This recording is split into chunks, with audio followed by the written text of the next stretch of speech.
मथुरा वृंदावन ब्रज की गरिमा को ठेस पहुंचाने वाले कथित भागवत आचार्य के खिलाफ विरोध 11 सदस्यीय समिति गठित। श्री ब्रज धर्माचार्य परिषद एवं श्री कृष्ण जन्मभूमि संघर्ष न्यास के संयुक्त तत्वावधान में वृंदावन कैलाश नगर स्थित वृंदावन सरोवर गेस्ट हाउस में एक चेतावनी सभा का आयोजन किया गया। इस सभा में कथित भागवत आचार्य अनिरुद्ध आचार्य की हालिया बयानबाजी की कड़ी निंदा की गई और उनके विरुद्ध कड़ा रुख अपनाने का निर्णय लिया गया। इस चेतावनी सभा की अध्यक्षता पंडित बिहारी लाल वशिष्ठ ने की।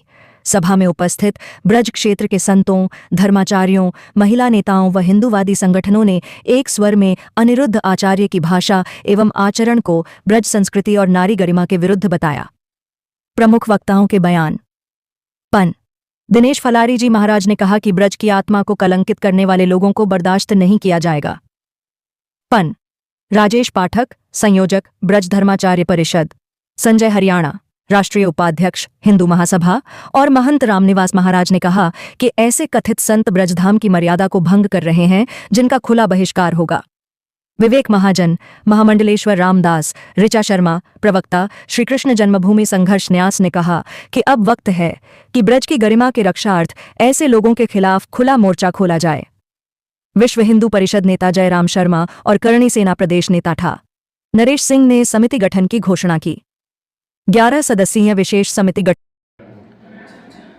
हमारा सरकार से यही अनुरोध है कि जो भी विधर्मी हमारे हिंदुओं के राखी के त्यौहार में राखी बांटने का काम करें तो उनको नहीं करना चाहिए, क्योंकि ये लोग जब हमारे त्यौहार से नफरत करते हैं, हमारी बहन बेटियों से नफरत करते हैं, हमारी बहन बेटियों के साथ में लव जिहाद की घटना करते हैं, तो हम उन लोगों के हाथ से राखी को क्यों खरीदें।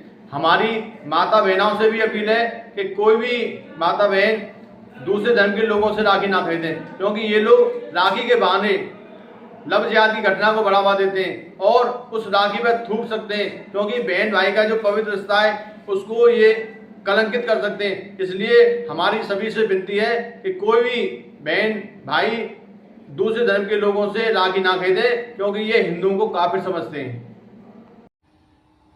अनिरुद्धाचार्य द्वारा महिलाओं पर जो विवादित टिप्पणी की गई थी, उस पर वृंदावन में आज दोपहर 1 बजे महापंचायत होने जा रही है, जिसमें वृंदावन के सभी ब्रजवासी, ब्रजभूमि के संत भगवान, भागवत आचार्य भाग लेंगे और अनिरुद्धाचार्य को एक कड़ा संदेश दिया जाएगा, क्योंकि अनिरुद्धाचार्य ने जिस प्रकार ब्रजभूमि की मर्यादा का उल्लंघन किया है, व्यासपीठ का उल्लंघन किया है, वो बहुत ही चिंता का विषय है।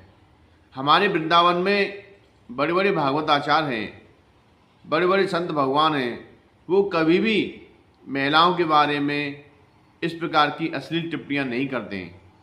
वो हमेशा व्यासपीठ की मर्यादा को बनाए रखते हैं, लेकिन जब से अनिरुद्धाचार्य आया है तब से इसने इस प्रकार की टिप्पणियां की हैं कि सभी संत भगवान भी शर्मिंदा हो गए हैं। कभी सीता माता के बारे में, कभी राधा रानी के बारे में, कभी महिलाओं के बारे में जो अश्लील टिप्पणियां अनिरुद्धाचार्य के द्वारा की गई हैं, उन सभी टिप्पणियों पर विचार करते हुए आज पंचायत फैसला लेगी। जो भी निर्णय होगा वो आपके सामने बताया जाएगा। आप सभी सनातनियों से आग्रह है कि दोपहर 1 बजे वृंदावन में इस महापंचायत में पधारें। आज वृंदावन में एक महापंचायत का आयोजन हुआ। अनिरुद्धाचार्य द्वारा महिलाओं पर अश्लील टिप्पणी की जा रही थी, महिलाओं के बारे में अश्लील भाषा का प्रयोग हो रहा था व्यासपीठ के माध्यम से। इस पर सभी संत समाज ने, भागवत आचार्य ने और सनातन हिंदुओं ने रोष प्रकट किया। अनिरुद्धाचार्य के द्वारा जिस प्रकार व्यासपीठ की मर्यादा का उल्लंघन हुआ है, उससे सभी संत समाज दुखी है। सभी ने एक स्वर से कहा है कि या तो अनिरुद्धाचार्य सुधर जाए, नहीं तो संत समाज कठोर कार्रवाई करेगा। इस सभा में 11 सदस्यीय समिति का गठन हुआ। वह समिति निगरानी करेगी कि अनिरुद्धाचार्य की टिप्पणी अश्लील हैं या नहीं। अनिरुद्धाचार्य के द्वारा मीडिया पर भी हमला किए जा रहे हैं, क्योंकि मीडिया ने उनकी सच्चाई देश विदेश में दिखाई है, तो अब वो अपने भक्तों के द्वारा एंकरों पर हमला करा रहे हैं। ये बहुत ही दुखद और चिंता का विषय है। अन्नोदाचार्य के द्वारा हजारों करोड़ रुपए की संपत्ति यहाँ वृंदावन में इकट्ठी की गई है। सभी संपत्ति विवादित है। विवादित भूमि पर बड़े बड़े महल बना दिए गए हैं। यह वृंदावन आध्यात्म भूमि है, गोलोक भूमि है। यहाँ भगवान राधा कृष्ण ने महाराज किया, रासलीला की, लेकिन अन्नोदाचार्य महल पर महल बना रहे हैं। वृद्ध माताओं के लिए जो दान आ रहा है उसका गलत उपयोग हो रहा है। तो सभी संत समाज ने एक स्वर से कहा है कि पूरे प्रकरण की जांच होनी चाहिए और दूध का दूध, पानी का पानी अलग होना चाहिए।